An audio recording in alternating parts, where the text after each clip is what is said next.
Assalamualaikum warahmatullahi wabarakatuh. Selamat pagi. Terima kasih kesempatannya dari Departemen Komunikasi UNER. Kebetulan saya alumni tahun 2005 dan sejak tahun 2009 sudah meninggalkan komunikasi gitu. Jadi singkat cerita, setelah lulus dari komunikasi, saya kerja di agensi, akhirnya bikin agensi sendiri juga. Kemudian sampai akhirnya di tahun 2013 memutuskan membantu suami untuk berbisnis makanan sehat, seperti itu. Jadi mungkin bisa next slide-nya, Fanya. Jadi nanti saya langsung bahas ya ini. Jadi kita akan bahas tentang creativity during pandemi di small medium enterprise. Kalau teman-teman di sini tahu small medium enterprise itu adalah UMKM ya sebutannya ya, usaha menengah kecil, mikro kecil menengah gitu ya. Jadi kalau saya sendiri sudah dari tahun 2000, kalau bisnis sudah dari tahun 2009, tapi untuk bisnis pangan ini baru dijalankan sejak tahun 2013 gitu. Kebetulan sebagai salah satu co-founder dan Chief Marketing Officer juga di Agung Bumi Agro yang sekarang Ladang 5. Jadi tadi Fanya udah jelasin kalau di Ladang 5 sendiri itu sebenarnya kita justru marketnya itu market niche banget, market kecil gitu. Jadi ini makanan sehat, di Indonesia itu masih trennya masih tumbuh, jadi benar-benar emang effort marketingnya itu luar biasa yang sudah dijalankan dari awal tahun sampai sekarang gitu. Jadi sebenarnya buat kita tantangannya justru bukan sekarang ketika pandemi, karena ketika pandemik ini justru kita malah hasil dari awareness dan branding yang sudah dilakukan beberapa tahun silam itu justru bisa dipetik hasilnya itu sekarang gitu. Nah, nanti saya akan ceritakan juga kenapa sih, bagaimana caranya supaya tetap bisa bertahan atau ya bisnis kita bagaimana punya bisnis itu lebih dinamis seperti itu. Jadi Fanya ini jadi langsung ya saya ngobrolnya ya Fanya. Iya Mbak, langsung aja. Oke.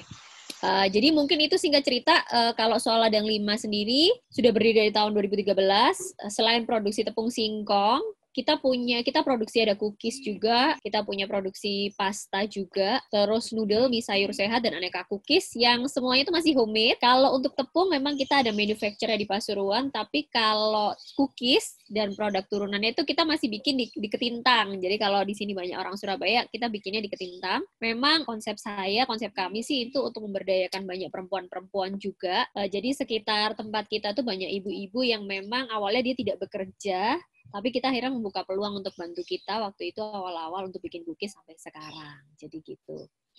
Boleh next slide-nya aja. Jadi sebenarnya saya tuh cuma ngambil 3 poin utama sih dalam melakukan kreativitas selama pandemik ini gitu untuk bisa bertahan. Yang pertama sebagai UMKM itu atau yang punya bisnis baru itu kita harus dinamis. Jadi sebenarnya ya teman-teman tidak ada bisnis yang sedang baik di saat seperti ini gitu. Tidak banyak. Yang banyak mungkin kalau kita lihat trennya mungkin sekarang paling besar bisnis jual beli sepeda itu ya. Produsen sepeda itu pasti meningkat sekali. Kemudian bumbu-bumbu itu juga meningkat karena orang banyak di rumah gitu.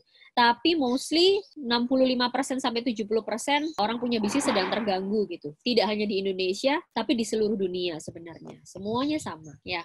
Nah, kita sebagai yang punya bisnis kecil, menengah, itu justru kita harusnya lebih dinamis. Kenapa?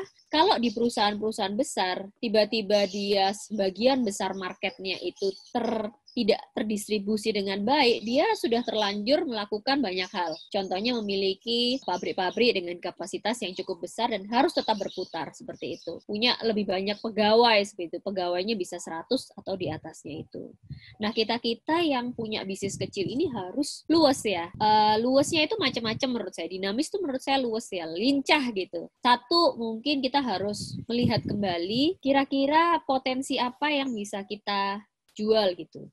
Dulu awal-awal pandemik itu banyak sekali teman-teman saya yang pengusaha, misalnya ini dia itu yang tadinya misalnya jualan makanan ketika dia tutup, dia akhirnya memberdayakan pegawai-pegawainya untuk akhirnya membuat masker, misalnya seperti itu.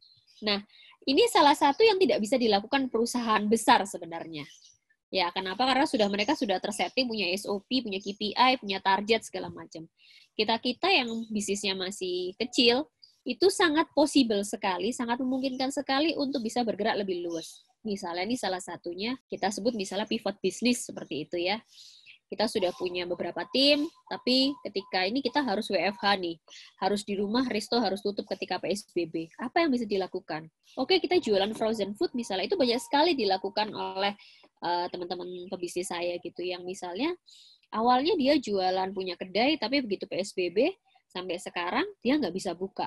Revenue-nya turun. Terus apa? Ya dia harus membentuk kedainya dia jadi jualan frozen food misalnya. Nah, hal-hal seperti ini yang kita harus bisa lakukan gitu. Bagaimana melakukan kreativitas during pandemic, dan nggak haram hukumnya karena kita masih kecil untuk bisa berinovasi dan melakukan pivot bisnis seperti itu misalnya. Jadi kayak gitu. Di kami sendiri kebetulan alhamdulillah kalau untuk bisnis makanan sehat itu sedang bertumbuh sekarang. Tapi ternyata saya juga punya case kalau di area pemasaran kami khususnya di Bali itu turunnya bisa sampai 50% seperti itu. Kenapa begitu? Karena memang Bali ditopangnya oleh pariwisata. Once ketika pariwisatanya lumpuh, semua lininya semuanya ikut terdistraction gitu. Termasuk salah satunya bisnis kami. Nah, bagaimana saya tetap bisa bertahan untuk membiayai operasional di sana? Ya mau nggak mau mulai dari admin sampai kurir semua harus jualan. Jadi akhirnya akan saya berlakukan seperti itu. Nggak tahu gimana caranya, kita harus bisa survive dan membiayai diri kita sendiri seperti itu.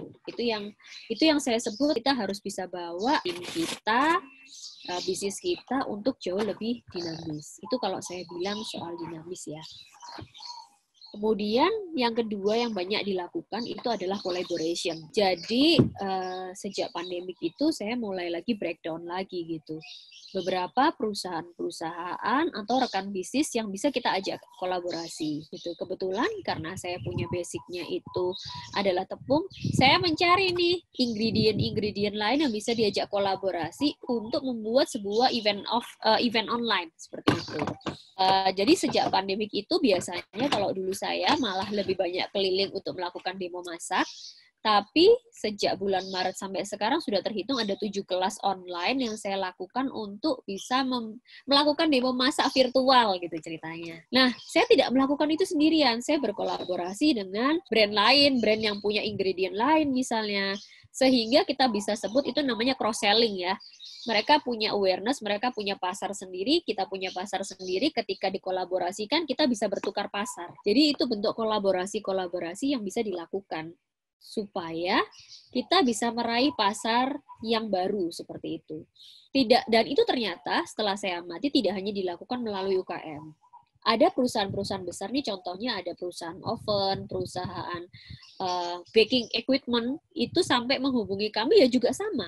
Karena begitu salesnya mereka turun, cukup drastis, mereka harus melihat nih, mana sih yang potensi-potensi untuk dilakukan kolaborasi dan kerjasama. Nah, dari situlah akhirnya timbul misalnya nih promo bundling dengan produk saya dengan salah satu produk perusahaan mixer, seperti itu.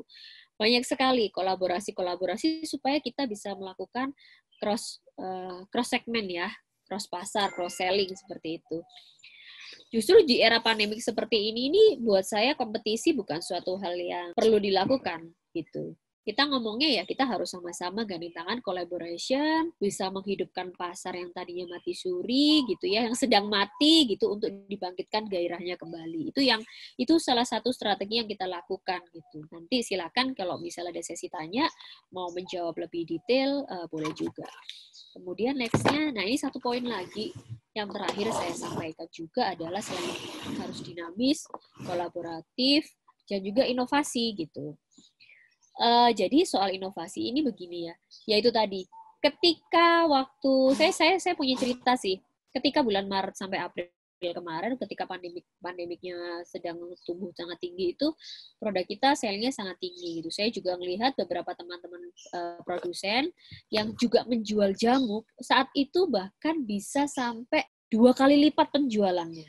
Kenapa? Karena ketika itu orang sedang insecure-nya sangat tinggi gitu. Mereka berlomba-lomba mencari minuman dan makanan sehat gitu ya. Nah, ini harus peluang-peluang yang kita lihat gitu. Contohnya nih, apa sih produk yang bisa sekarang itu mengisi kekhawatiran orang-orang gitu ya. Itu salah satu bentuk inovasi. Contoh nih ya, mungkin teman-teman yang tadinya punya bisnis fashion seperti itu, ketika banyak orang PSBB dan kembali ke rumah, ternyata fashion itu drop sekali, turun. Tapi apa yang orang cari ketika di rumah? Pakaian tidur misalnya seperti itu, daster, ya kan? Sarung mungkin, celana pendek, banyak sekali. Dan pasti makin besar juga sekarang kebutuhan akan masker.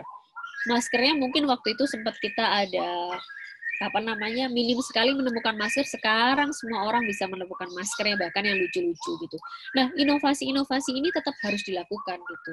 Di kami sendiri adalah ketika pandemik ini terjadi, kita melahirkan beberapa produk baru yang lainnya gitu, produk yang mengisi kekosongan dan mengisi pain atau gelisahnya ibu-ibu gitu, gelisahnya ibu-ibu ketika dia harus bekerja dan mendampingi anak, tidak punya waktu untuk bisa memprepare anaknya untuk sekolah sambil memprepare makanan mereka. Maka kita menghadirkan inovasi-inovasi produk baru, misalnya kita berikan melahirkan varian pasta yang bolognese yang cuma sekitar dia sudah healthy, dia instan 7 menit gitu.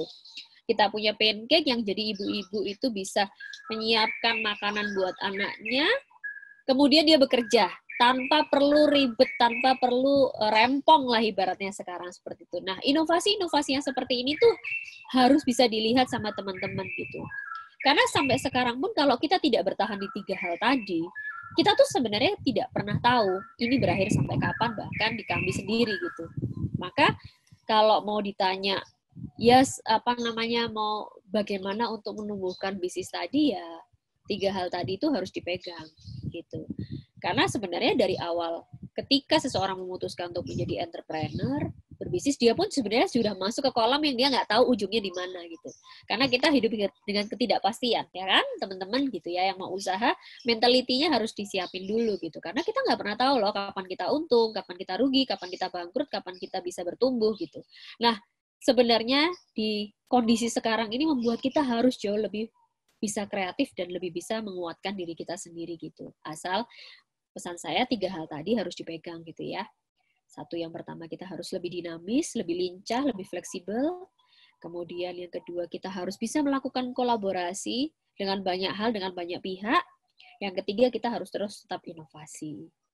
Jadi Fanya, mungkin itu singkat cerita dari saya. Silakan dilanjutkan dengan sesi berikutnya atau tanya jawab.